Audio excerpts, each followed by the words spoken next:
teman-teman, selamat datang di YouTube channel aku. Jadi di video kali ini aku akan jelasin ke teman-teman yang pengen jadi notaris, terus baru pertama kali buka kantor. Buku-buku apa aja yang harus kita siapin untuk buka kantor pertama kali, notaris dan PPAT.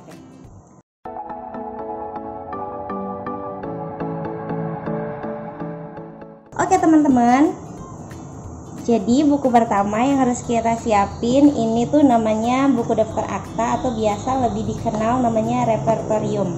Jadi buku daftar akta ini, nah kayak gini, di depannya tuh ada tulisan kayak gini. Nanti teman-teman lihat aja, baca ya kayak gini. Aku tutupin nama notarisnya ya, biar penasaran gitu loh.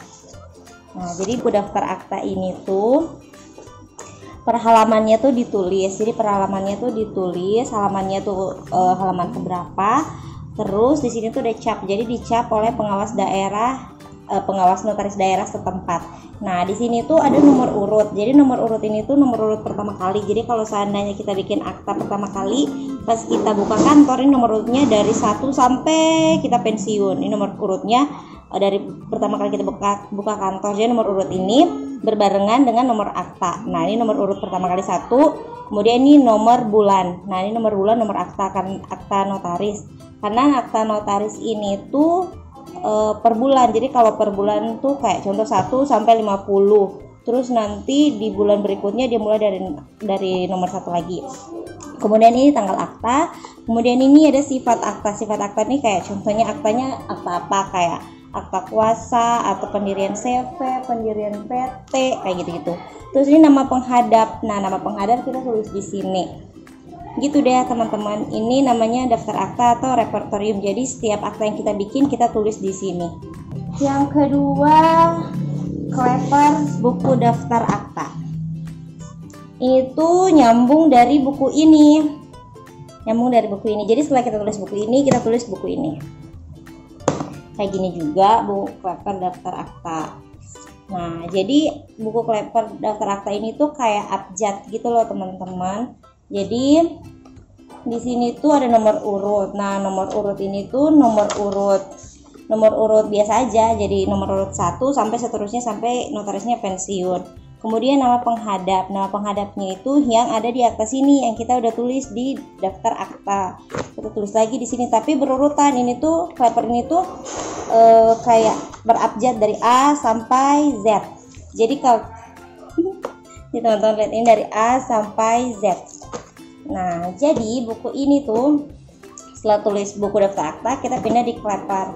Nah, ini nama penghadap. Jadi dari huruf A kita lihat. Jadi kalau seandainya di buku ini ada yang huruf nama awalan A, kita tulis di sini jadi A, terus sifat aktanya sama kayak akta kuasa gitu-gitu, terus tanggal akta, terus nomor akta. Nah, nomor pada repertorium ini teman-teman masukin nomor yang ada di nomor urut ini, yang ada di repertorium ini. Nomor urut di repertorium, teman-teman masukin pada di sini. Kayak gitu. Oke deh, ngerti nggak teman-teman? Kemudian buku daftar surat di bawah tangan yang disahkan atau dilegalisasi. Ini tuh harus kita siapin juga. Nah, ini ada halaman-halamannya juga udah ditandain. Nah, ini nomor urut. Nomor urut ini nomor urut bebas aja, nomor 1 sampai seterusnya. Dari pertama kali kita bawa kantor, jadi kalau ada yang mau legalisasi akta, kita nomor urut 1, terus tanggalnya tanggal berapa, sifat suratnya apa. Karena ini akta di bawah tangan, jadi namanya sifat surat, terus namanya menandatangani. Kayak gitu-gitu ya teman-teman. Nah terus dia nyambung dengan klepernya. Nah ini klepernya juga. Jadi ini tuh kayak yang tadi, kayak yang buku daftar akta. Jadi ini tuh ada abjad-abjadnya juga nih, kayak gini teman-teman. Itu ada abjad-abjadnya. Jadi contohnya di buku daftar surat di bawah tangan ini, buku daftar surat di bawah tangan ini ada penghadap. Oh my god. Ada yang tanda tangan, terus dia di abjadnya huruf L. Nah huruf L. Jadi kita tulisnya masuknya di huruf L. Gitu. Terus nomor urut di sini tuh nomor urut yang di kleper aja. Kemudian nama penghadap, Ini siapa, hurufnya harus sesuai dengan ini, abjadnya, kemudian sifat suratnya, karena ini tadi buat tangan, sifat suratnya surat di bawah tangan, kemudian tanggal dan nomor pengesahan. Ini biasa dari notaris nulis kayak nomor 5, terus garing apa gitu, terus legalisasi, terus bulan, terus tahun, kayak gitu. Oke, kemudian ada mana satu buku daftar surat di bawah tangan yang dibukukan. Nah, ini juga wajib harus ada buku daftar surat di bawah tangan yang dibukukan. Sama ini nomor urutnya itu dari pertama aja pas kita buka kantor sampai seterusnya. Terus tanggal surat, tanggal didaftarkan. Ini surat di bawah tangan yang dibukukan. Terus sifat suratnya apa? Terus nama penghadapnya harus ada juga. Sama ini juga distempel oleh pengawas daerah notaris. Kemudian ada buku daftar wasiat. Nah, buku daftar wasiat ini sebenarnya kalau ada orang yang mau bikin wasiat terus kita lapor ke Kemenkumham gitu-gitu, kita tulis. Nah, gitu. Jarang sih sebenarnya orang bikin wasiat, tapi kalau ada ya tulis sedih juga nggak apa-apa. Oke, kemudian buku daftar pengisian CV. Ini sih sebenarnya nggak wajib banget teman-teman, tapi kalau teman-teman mau nggak apa-apa.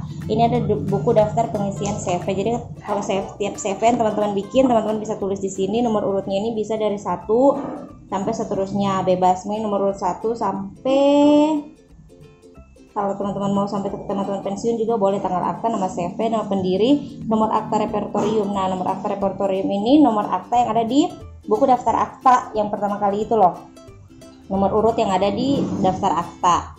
Nah, terus alamat CV, terus status CV-nya apa, pendaftaran ke pengadilan tinggi. Ini mah udah enggak, kan sekarang udah dari Kemenkumham, kayaknya ini yang lama deh. Pengesahan akta, tanggal pegang. Ini tuh nggak wajib, tapi kalau ada nggak apa-apa, tapi kalau nggak mau juga nggak apa-apa. Koperasi. Nah, nggak semua notaris itu bisa jadi notaris koperasi. Jadi kalau teman-teman yang notaris koperasi bisa ambil buku ini, tapi kalau seandainya nggak mau juga nggak apa-apa, karena itu nggak wajib. Sebenarnya nggak wajib sih, tapi kalau mau banyak-banyakin nulis nggak apa-apa. Ini buku koperasi. Kemudian ada buku daftar yayasan, hampir sama dengan CV. Ini tuh yayasan. Jadi kalau teman-teman bikin akta yayasan bisa tulis di sini. Tapi ini nggak wajib juga. Tapi kalau teman-teman mau akta-aktanya itu terdata semuanya, nggak apa-apa, dibikin aja. Terus buku daftar perseroan terbatas. Jadi kalau teman-teman bikin PT, nah ini bisa ditulis di sini semuanya. Bisa ditulis di sini semuanya. Buku daftar perseroan terbatas. Oke deh. Kemudian yang terakhir, buku yang harus disiapin PPAT ya. Lihat aja teman-teman ya. Ini untuk notaris tuh banyak banget kayak gini. Nih banyak banget. Nah, sementara untuk PPAT ini tuh cuma 1 aja. Nah, buku yang harus siapin kalau kita menjadi PPAT, ini buku daftar akta PPAT. Ini tuh 1 aja. Nah, ini tuh teman-teman nomor urut. Jadi nomor urut ini tuh 1 dari pertama kali kita buka kantor. Jadi untuk ngisi buku daftar akta PPAT ini harus kita isi tiap hari teman-teman. Jadi kecuali hari libur, tanggal merah itu kita nggak isi. Jadi walaupun akta kita nihil, kita harus tetap tulis aktanya gitu. Aku contohin ya. Nah, contoh ini pas pertama kali buka kantor ya,